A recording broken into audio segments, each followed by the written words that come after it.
नमस्कार दोस्तों, मैं संजीव स्वागत करता हूं आप सभी का हमारे चैनल पावर ऑफ नॉलेज में। दोस्तों, बहुत दिनों से मैं वीडियो नहीं बना रहा था क्योंकि थोड़ा ऑक्यूपाइड था पर्सनल काम के वजह से और वीडियोस नहीं बना पा रहा था। तो अब से मैं फ्रीक्वेंटली ट्राई करूंगा कि वीडियोस मैं बनाऊं, अपलोड करूं। तो दोस्तों, आज हम आए हैं बहुत ही इंटरेस्टिंग वीडियो के साथ और इस वीडियो में हम जानेंगे कि कैसे केस प्रोसीडिंग्स होते हैं, क्या क्या स्टेप्स रहते हैं और साथ ही साथ मैं इस वीडियो में आपको लाइव जो केस हुआ है उसके बारे में बताने वाला हूं। तो ये केस है बहुत ही रोमांचक क्योंकि इसमें बहुत सारी चीज़ें हैं जो आप देखोगे, समझोगे और आपको भी लगेगा कि हाँ, अगली बार से अगर आप भी कुछ ऑनलाइन ऑर्डर करते हो, चाहे कोई भी प्लेटफॉर्म हो, तो आपको ये करना चाहिए। तो दोस्तों, एक केस है गुड्डू कुमार वर्सेस फ्लिपकार्ट, जिसमें गुड्डू कुमार जी ने फ्लिपकार्ट से मोबाइल ऑर्डर किया था। मोबाइल जब डिलीवरी आया, डिलीवरी बॉय आए, उन्होंने डिलीवर किया।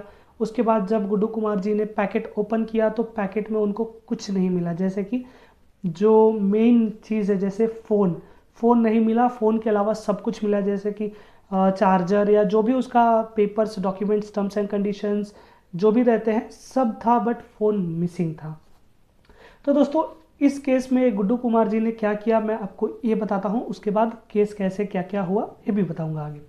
तो दोस्तों, जैसे कि गुड्डू कुमार जी को जब डिलीवरी बॉय आए डिलीवर करने, उन्होंने पार्सल रिसीव किया और डिलीवरी बॉय को वहीं पे होल्ड किया। होल्ड करके डिलीवरी बॉय के सामने इन्होंने उनके सामने पैकेज ओपन किया और पैकेज जब इन्होंने ओपन किया तो वहाँ पे फ़ोन मिसिंग था गाइस। अब आप ये भी बोल सकते हो कि जब डिलीवरी गाय उधर ही था तो आप हम पैकेज उनको वापस कर देंगे या नहीं लेंगे। तो दोस्तों, इस केस में या कोई भी जब डिलीवरी बॉय आता है, आप उसके सामने पैकेज ओपन करते हो तो पहले जो भी OTP वेरिफिकेशन रहता है या जो भी रहता है वो लेके सक्सेसफुल करके उसके बाद ही ओपन करने के लिए अलाउ करता है, ताकि एक बार पैकेज ओपन हो जाए तो वो रिटर्न भी नहीं ले सकता क्योंकि वो उसके ऊपर आ जाएगा, उसको पे करना पड़ेगा। तो दोस्तों, इन्होंने OTP दे दिया, पार्सल रिसीव कर लिया। रिसीव करने के बाद डिलीवरी बॉय के सामने इन्होंने पैकेज ओपन किया। अब जब इन्होंने पैकेज ओपन किया तो वहाँ पे फ़ोन मिसिंग था। तो ये क्या किए, ये तुरंत अपना दिमाग दौड़ाए और इन्होंने फ्लिपकार्ट जो डिलीवरी बॉय था उनसे एक लेटर लिखवाया। इन्होंने पहले तो ट्राई किया कि ये फ़ोन वापस कर दे, लेकिन उन्होंने जो डिलीवरी बॉय था उन्होंने बताया कि हमने ऑलरेडी मार्क कर दिया है कि डिलीवर करके अगर आप हमें वापस भी देते हो तो आपको रिफ़ंड नहीं आएगा अनटिल अनलेस आप रिटर्न रिक्वेस्ट ऐप से रेज नहीं करते हो। तो इन्होंने क्या किया, A4 शीट पे डिलीवरी बॉय का लेटर लिखवाया और उन्होंने लेटर में क्या लिखवाया मैं आपको ये पढ़ देता हूँ, आपको स्क्रीन पे भी मैं दे दूँगा।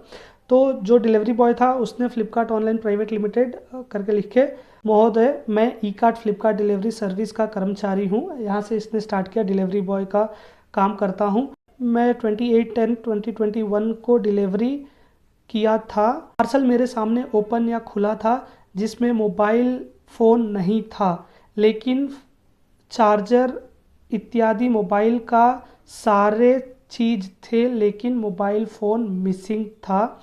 जिसमें कि इन्होंने ऑर्डर नंबर भी लिखवा लिया, उनका सिग्नेचर, डेट और आप देख सकते हो इधर नीचे उनका नाम, पता, मोबाइल नंबर मैंने हाइड कर रखा है फ़िलहाल के लिए। इन्होंने मोबाइल नंबर भी दे रखा था। तो ये लेटर इन्होंने लिखवा लिया और ये लेटर से इनको बहुत मदद हुआ इस केस में। तो जब इन्होंने फ्लिपकार्ट को कांटेक्ट किया, इनका अकाउंट ब्लॉक कर दिया गया, इनको रिटर्न का या रिप्लेसमेंट का कोई ऑप्शन नहीं दिया गया। तो गुड्डू कुमार जी कंज्यूमर फोरम के दरवाजे ठकठकाए, वहाँ पे गए, केस फाइल किया और केस फाइल करने के बाद जो फर्स्ट स्टेज होता है जिसमें कि एडमिशन के लिए, जैसे कि आपने पूरा डॉक्यूमेंट सी दाखिल पे अपलोड कर दिया, जिसका ऑलरेडी वीडियोस में बना रखा हूँ, सैम्पल्स भी दे रखा हूँ कि आपको डॉक्यूमेंट्स वगैरह कैसे बनाना है।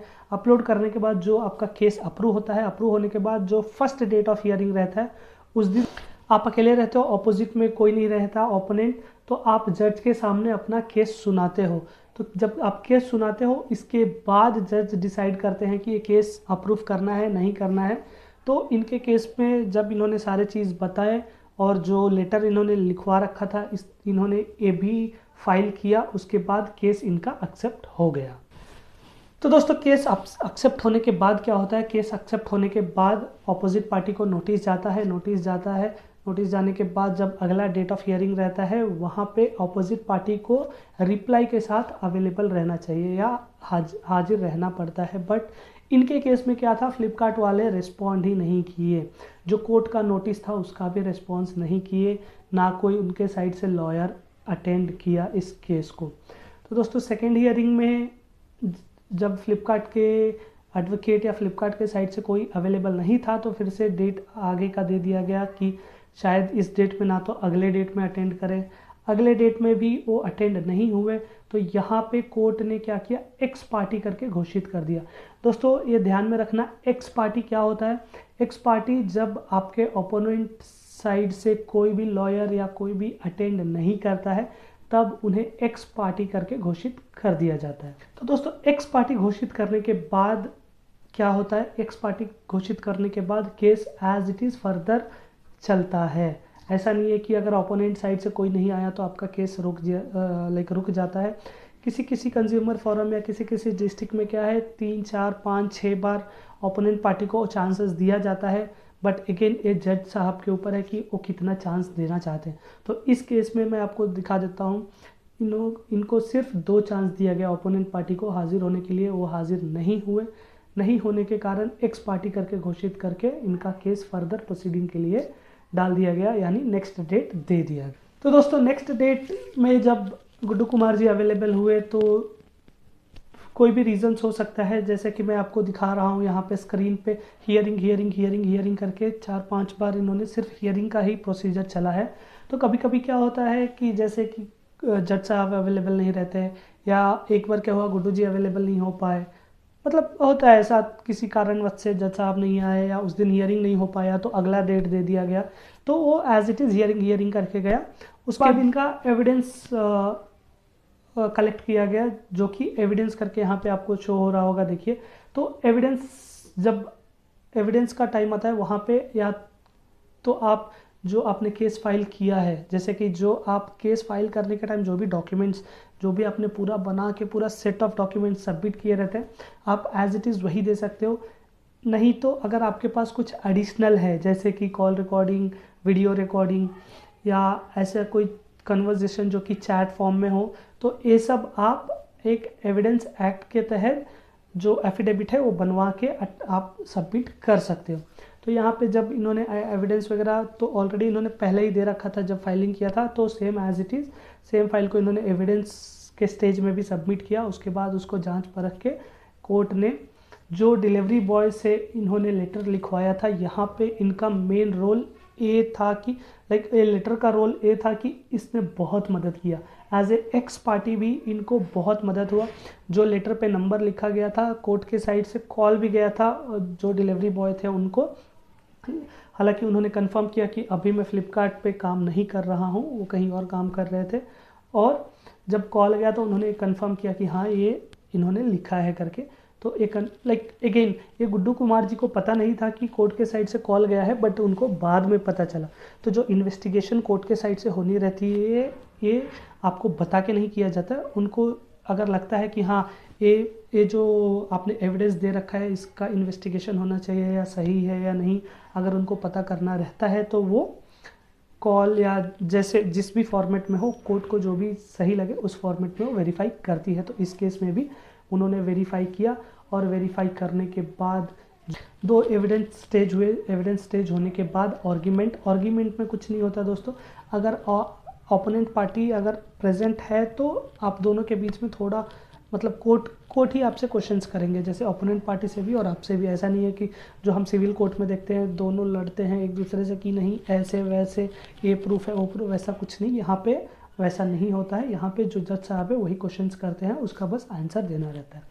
तो दोस्तों इतना आर्गुमेंट स्टेज होने के बाद कोर्ट डिसाइड करता है किसके फेवर में केस को देना है। तो इस केस में एक्स पार्टी था फ्लिपकार्ट, जिसके वजह से उनके साइड से तो कोई प्रेजेंट नहीं था। तो जो भी आर्गुमेंट्स हुए वो बस गुड्डू कुमार जी ही अटेंड किए थे। जो भी डाउट्स था कोर्ट को उन्होंने वहाँ पे क्लियर किया। करने के बाद ये जो केस है एक गुड्डू कुमार जी के फेवर में गया। आपको मैं ऑर्डर कॉपी का जो लास्ट पेज है वो मैं अटैच कर दे रहा हूँ ताकि आप रेफ़र कर लेना, जिसमें कि पूरा पॉइंट वाइज लिखा हुआ है कि कोर्ट ने क्या क्या मतलब प्रिकॉशंस लिए, क्या क्या इन्होंने चेक किया और कोर्ट इनके फेवर में क्यों दिया डिसीजन। तो डिसीजन देने के बाद क्या होता है दोस्तों, डिसीजन देने के बाद एक कॉपी जो ऑर्डर कॉपी होता है एक गुड्डू जी को दिया जाता है और एक अगेन फ्लिपकार्ट को पोस्ट कर दिया जाता है। तो दोस्तों पोस्ट करने के बाद उनको कोर्ट के साइड से टाइमलाइन मिला रहता है कि आपको इतने दिन के अंदर ये जो ऑर्डर है इसका कंप्लीशन या पूर्ति करना रहता है। तो उस डेट के अंदर फ्लिपकार्ट, जैसे यहाँ पे फ्लिपकार्ट है तो फ्लिपकार्ट को जो भी कोर्ट का ऑर्डर था वो फॉलो करना था। तो दोस्तों इनके केस में क्या हुआ कि इनके केस में कोर्ट ने क्या कंपनसेशन दिया, मैं आपको ये बता देता हूँ। आपको मैं आपके रेफरेंस के लिए जो इनको डीडी मिला था उसका कॉपी भी मैं अटैच कर रहा हूँ, जिसमें कि फ्लिपकार्ट इंटरनेट प्राइवेट लिमिटेड किसके नाम पे दे रहे हैं, गुड्डू कुमार जी के नाम पे दे रहे हैं और टोटल अमाउंट कितना है 30,030 रुपीज़। तो दोस्तों इनका जो फ़ोन परचेज प्राइस था, परचेज प्राइस प्लस लिटिगेशन और कंपनसेशन, टोटल अमाउंट मिला के इनको 30,030 रुपीज़ का डीडी मिला, जो कि फ्लिपकार्ट प्रेजेंट नहीं था कोर्ट में। फिर भी जब कोर्ट का ऑर्डर हुआ और ऑर्डर कॉपी उनको गया तो ये उनको फॉलो करना पड़ा और उन्होंने फॉलो भी किया और जो डीडी था वो एक 45 डेज़ के अंदर डीडी गुड्डू कुमार जी के एड्रेस पे डिलीवर हुआ।